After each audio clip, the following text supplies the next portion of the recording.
Bismillahirrahmanirrahim. Assalamualaikum warahmatullahi wabarakatuh. Hadirin yang dimuliakan Allah, pagi ini kita meneruskan pembahasan tentang tafsir surah Yasin. Tafsir surah Yasin yang sudah kita bahas beberapa waktu lalu, dan kita pada pagi hari ini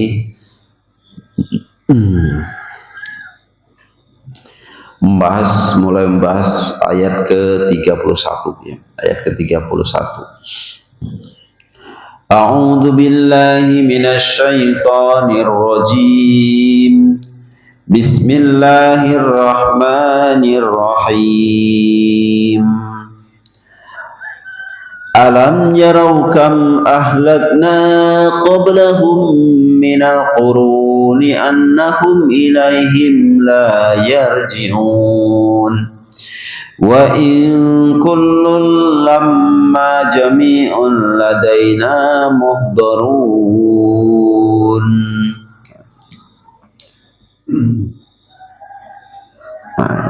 Dua ayat ya.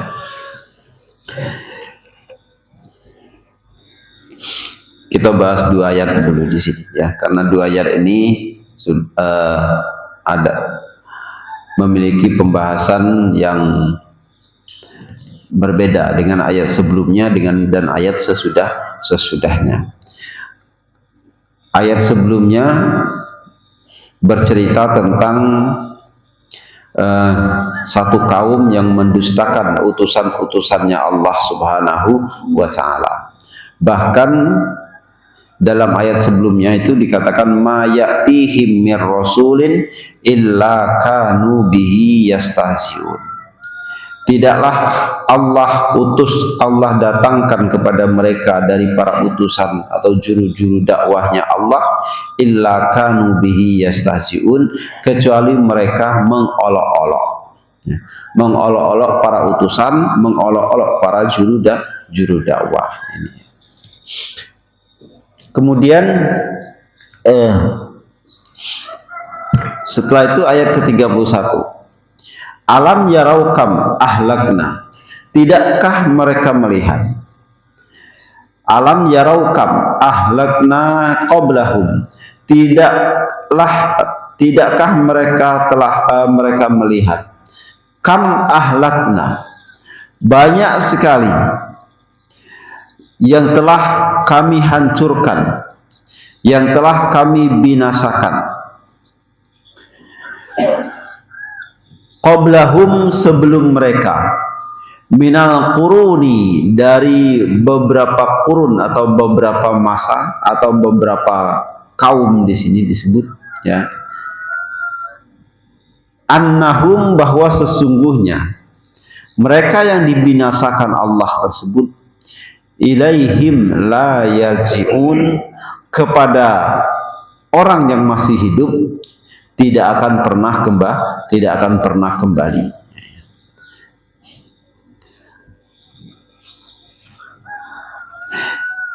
Jadi di sini hadirin yang dimuliakan Allah disebutkan, yakni alam yukhbaru ahlu Makkah, tidakkah telah dikabarkan kepada penduduk Mekah, wal qurun dan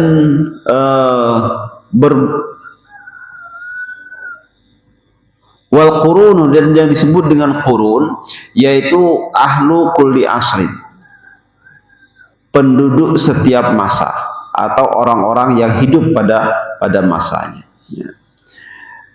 Yang orang-orang yang hidup pada masanya. Jadi minal quruni itu disebut orang-orang yang hidup pada masanya masing-masing.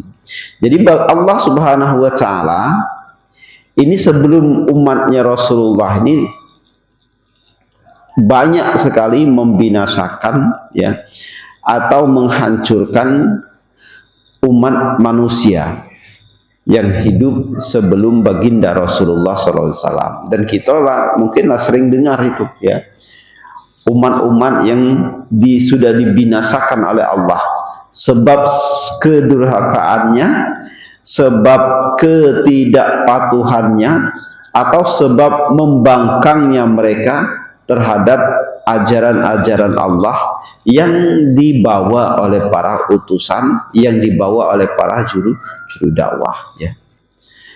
Nah, pembangkangan pertama itu sebenarnya, ya, pembangkangan pertama yang terjadi itu justru ya dilakukan oleh ya Nabi Adam dewe, ya, istilahnya pelanggaran, ya, bahasa kalau nak lebih halus lagi, pelanggaran, bukan pembangkangan, ya. Pelanggaran pertama yang dilakukan oleh manusia itu ya pelanggaran yang dilakukan oleh bapak ibu kita yang pertama, yaitu Nabi Adam dan Siti Hawa, ya. Ini ketika apa? Ketika mereka memakan buah khuldi. Sedangkan buah tersebut sudah dilarang oleh Allah Subhanahu wa ta'ala, ya. Wala taqraba hadhihi syajarata, dan janganlah kalian berdua ini mendekati pohon ini, pohon khuldi, ya. Mendekat baik jangan, yo, ya, mendekat baik jangan, apalagi makannya, ya, ini, ya. Jadi, nah, tapi saking pintarnya apa namanya Iblis tadi, ya, karena Iblis itu kan tahu galau isi Quran, dia tahu sejarah Quran, dia tahu, ya, dia mengakui adanya Tuhan. Iblis itu mengakui Tuhan, itu mengakui Iblis. Jadi ya, kalau ada wong tidak ngakui ada Tuhan, berarti itulah kata wong kamu nih apa ngelebihi Iblis kamu nih, ya. Karena Iblis itu kan dewe mengakui adanya Tuhan, cuman dia Iblis itu sombong, dia tidak galak ngakui keunggulannya Nabi Adam, keunggulannya manusia. Nah, itu kesombongannya di situ. Makanya ketika ada kesombongan tersebut, justru apa kemudian diponis oleh Allah menjadi musuh bebuyutan manusia, ya, musuh bebuyutan manusia sampai hari kiamat. Nah, Iblis ini kan lah tahu galau seluk beluk surga dia, seluk surga dia tahu, ya. Nah, titahnya Allah dengan Nabi Adam yang berbunyi wala taqraba hadhihi syajarata, itu dia ya tahu, ya. Pintar lah Nabi Adam dengan ibunda kita Hawa ini cara di surga itu kan cara itu penduduk baru, ya. Jadi kalau namanya penduduk baru itu kan masih lugu, ya, masih itu, ya. Rasa ingin tahunya banyak tentang kehidupan surga itu, ya. Kemudian ketika Allah mengatakan jangan kamu dekati pohon ini, ya sudah, ya, tidak didekatinya. Nah, keluguannya ini dimanfaatkan oleh iblis untuk menggoda, ya. Kata Iblis itu diunjuknya lah buah khuldi, ya. Buah khuldi itu kepada Nabi Adam tidak galak, pada Siti Hawa tidak galak, tidak berani kami makannya, dilarang. Apa katanya? Yang mana? Itu nah tunjuklah, ya. Lah iyo kamu tuh kan itu katanya aku kasih tahu, kata Iblis itu kan model itu. Yang dekat Allah itu wala taqrabah hadis, jangan kamu dekati pohon yang ini. Berarti pohon ini yang tidak boleh, buah pohon ini itu yang tidak boleh. Nah, kalau buah pohon yang khuldi yang di situ kan banyak pohonnya itu kan. Banyak pohonnya itu. Nah, kalau pohon yang di situ tuh, ya, boleh katanya. Iya, karena dia manfaatkan karena keluguan ini, saking lugunya. Sama lah cak kita tuh, ya, dilarang merokok di sini, ya, di sini dilarang merokok di situ dia. Iya. Kata-kata kalimat-kalimat seperti itu dimanfaatkan, ya, dimanfaatkan oleh Iblis tadi untuk mengelabui ayahanda Nabi Adam dan ibunda Sayyidah Hawa. Nah, tebakan omongan tadi dengan Siti Hawa. Oh iya nian, caknya bagus nian. Katanya itu tuh apa buah itu, ranum itu. Nah iya kata beliau itu, yang tidak boleh itu yang ini kan katanya.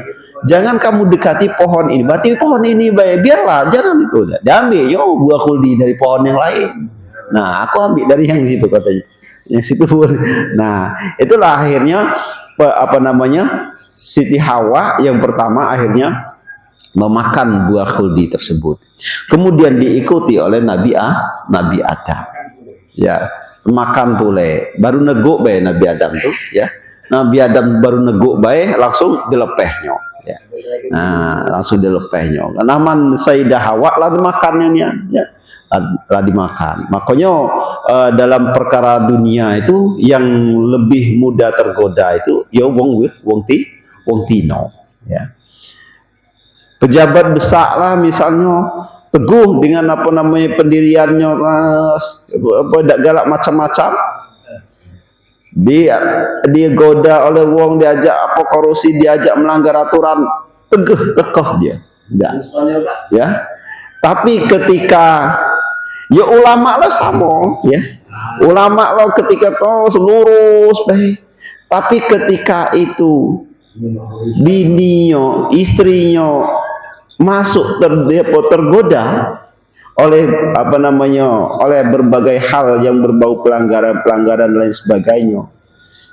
Nah, keplesetnya istri tadi bisa menular kepada wong lanang suaminya, ya. Lah wong lanang nih, barang wong lanang malah dionyol tiap hari kan. Dan laju-lajulahnya, ini ya. Nah, ini disitulah kadang itu apa namanya jadi yang mudah sekali tergoda itu yang pertama dalam apapun, dalam sikap pelanggaran itu sebenarnya wong tino. Nah ya, wong tino. Tapi itu tadi itu apa namanya tergoda biasanya itu ngoyoli wong yang lanang, akhirnya yang lanang mengikut pulau. Ya, seperti yang sudah terjadi pada Nabi Adam dan Siti Hawa. Nah itulah pelanggaran pertama. Nah pelanggaran yang tersebut langsung dihukumi oleh Allah, dihukum oleh Allah Subhanahu Wa Taala dengan apa? Dengan diturunkannya ke muka bumi.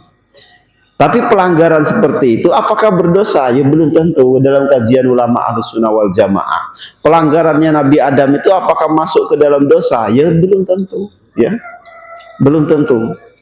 Karena apa? Memang apa namanya istilahnya itu skenario-nya Allah itu ya seperti itu. Kalau tidak model itu, ya kita ini tidak katik di pucuk dunia. Ya ini ya. Kita ini tidak katik di pucuk dunia. Jadi pelanggaran yang itu tuh hanya sebagai apa namanya? Ya sebatas disebut sebagai satu kesalahan, tapi bukan sebuah dosa. Itu. Nah, pada umat-umat sebelum baginda Nabi, ketika pelanggaran-pelanggaran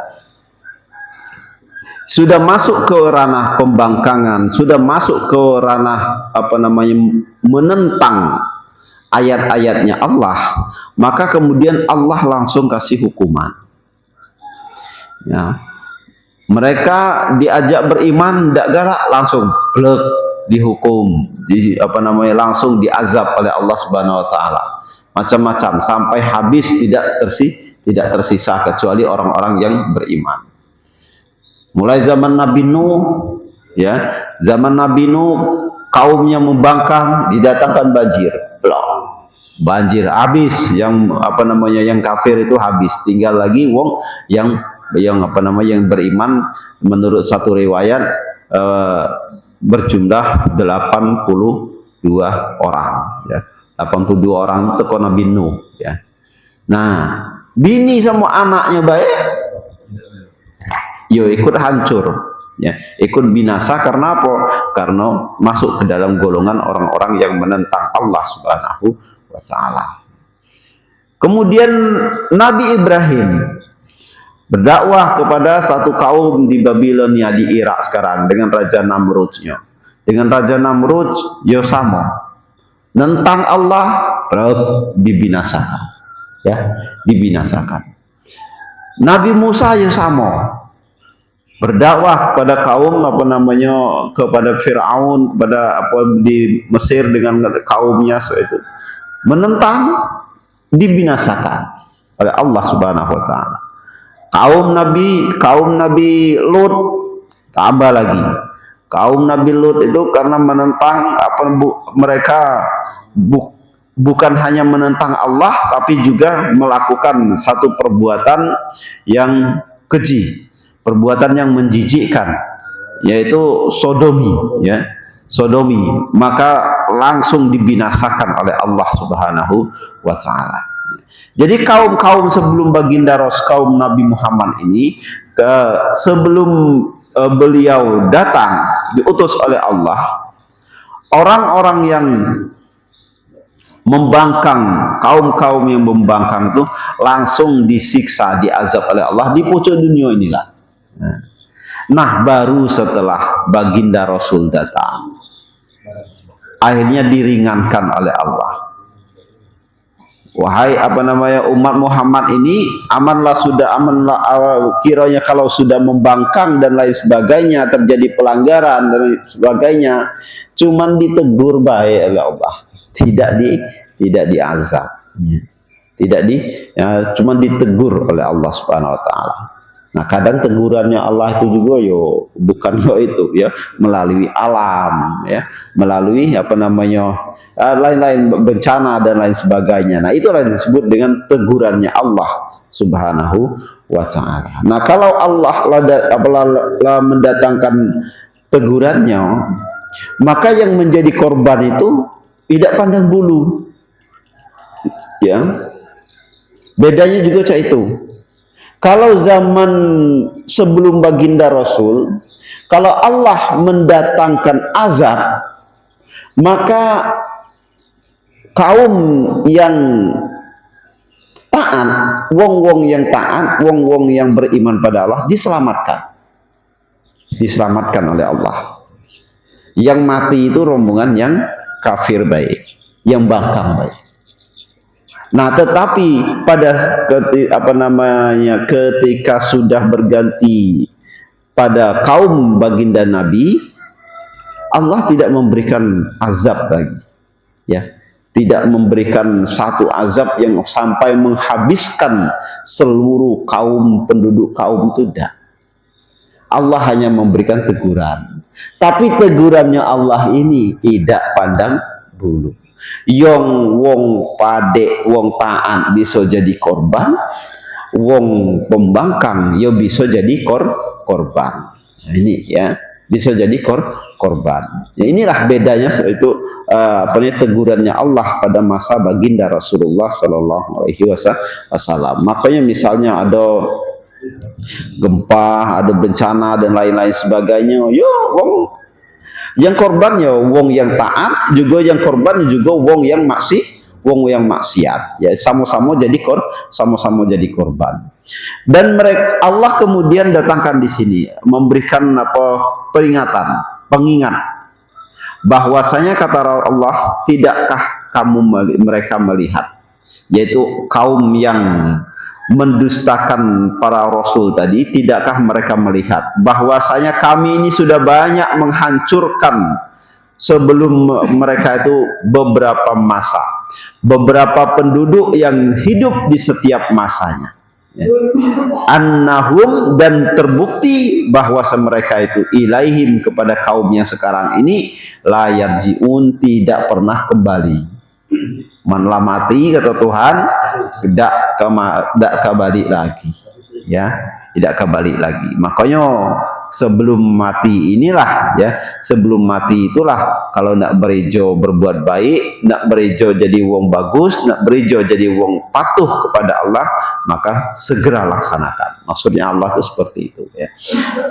La yarji'un, tidak akan pernah kembali ila dunya, ke dunia. Afala ya'tabiruna minhu, apakah mereka tidak mengambil iktibar dari kejadian tersebut. Wa in kullul lamma jami'un ladaina muhdharun, dan sesungguhnya kullul lamma jami'un ladaina, seluruhnya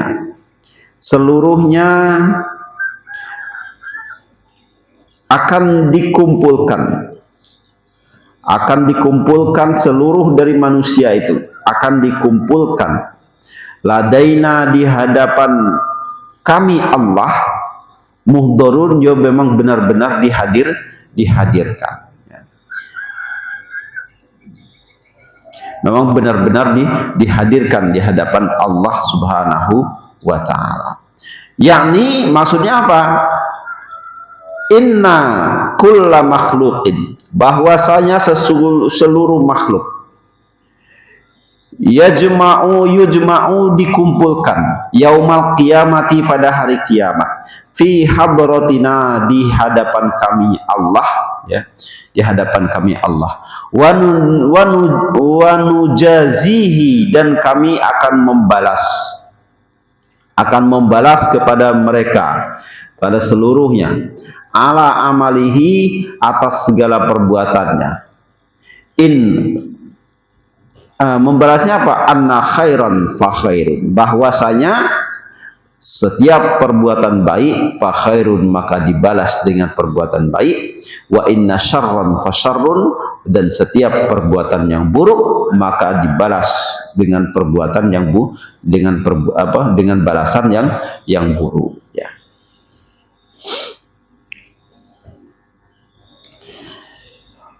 Kama qala alaihi salatu wassalam, sebagaimana yang disabdakan oleh baginda Rasul sallallahu alaihi wasallam, ma min ahadin,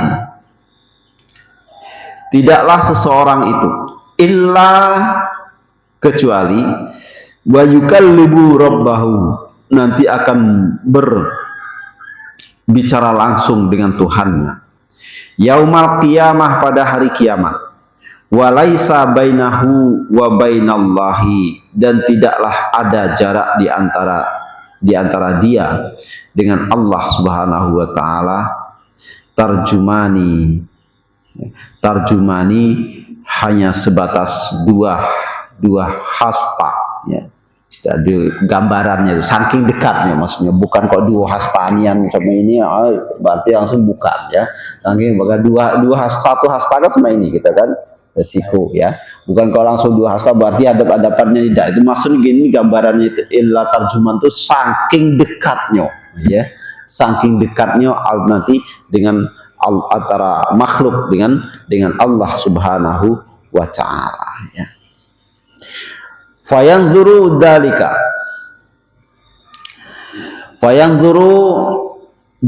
abdu,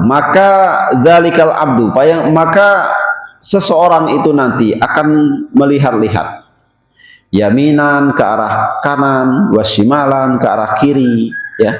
Jadi toleh bedanya, bingung kayak gitu. Manusia kan itu kalau gitu, toleh, ya. Tapi tidak ngurusi wong lain sudah, ya. Nanti lagi urusan nak ngurus wong lain, pada masa proses menghadap Allah itu tidak kate nak pikiran, mano anak aku, mano bini aku, mano emak aku, dak kate, ya. Belum ada pikirannya. Kage aman lah, sudah selesai prosesnya, lah masuk neraka apa lah masuk surga, baru bercari lagi, ya. Baru bercarilah lagi. Maka dikatakan dalam surat Abasa itu dikatakan yaum itu anak lupa. Kalau modelnya lupa tuh.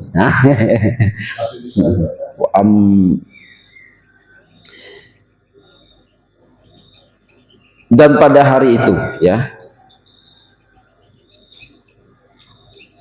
Pada hari itu ketika seseorang itu lari dari dirinya itu. Siapa yang lari? Bapaknya, ibunya, saudaranya, anaknya, ya. Maka yauma yafirrul mar'u, nah ini, ya. Yauma yafirrul mar'u min akhihi wa ummihi wa abihi, ya. Ketika pada hari tersebut, ya. Yauma yafirrul mar'u min akhihi, saudaranya meninggalkan, wa abihi wa ummihi wa ummihi, dan ibunya juga meninggalkannya. bapaknya juga meninggalkannya. Ya. Karena apa? Proses hari kiamat itu terjadi, kita ngurus badan kita dewek-dewek. Jadi sini di sini. Toleh ke kanan ke kiri ya. Dak garu apa nama bingung ya, bingung. Fala yara illa ma qaddama.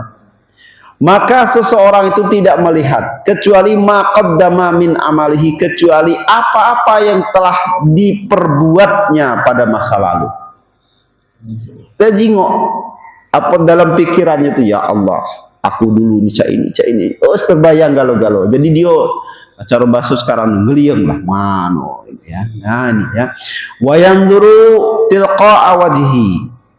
Maka kemudian dia melihat tilqa'a wajhi, ke arah depan, ke arah wajahnya, ke arah depannya. Fala yara illan nar. Maka tidak ada yang bisa dia lihat kecuali bentangan api neraka. Nah, ini jadian berarti di padang mahsyar ini. Bentangan api neraka. Wa fi dzalikal waqti, dan pada waktu itu yus'alu an khamsati asya. Maka manusia akan ditanya an khamsati asya, tentang 5 perkara. Tentang 5 perkara. Masuk 5 perkara ini jam 6. Lama bahas 5 perkara ini. So lagi. Jadi seseorang itu akan ditanya oleh Allah Subhanahu wa taala tentang 5 perkara ya. Nah, ini disebut dengan apa namanya, pada hari perhitungan amal ya. Yaumul hisab ya. Jadi apa namanya, ada yaumul proses hari kiamat itu disebut di sini yaumul fana, ya ini hari kehancuran, kemudian yaumul ba'as, hari kebangkitan, yaumul masyar, hari dikumpulkan. Nah, ini mulai yang kita tengok cak wong yang bingung dewe itu mulai di padang masyar ya. Jarak antara dia dengan Allah itu sangat dekat. Jarak seseorang dengan matahari dikabarkan hanya 1 kilan ya. Nah, di atas kepala matahari tadi. Nah, pada saat itulah, maksudnya saking dekatnya ya. Pada saat itulah mulai berlaku syafaat baginda Rasulullah sallallahu alaihi wasallam. Nah, kemudian setelah proses di padang mahsyar itu nunggu antri. Ngapa di padang mahsyar? Nunggu antrian dipanggil. Dipanggil itu apa?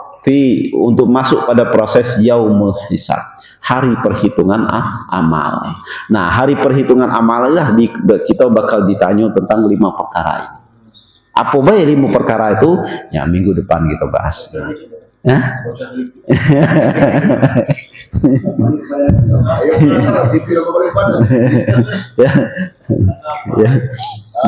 Ini 5 perkara ya, itu akan ditanya oleh Allah Subhanahu wa taala kepada kita ya.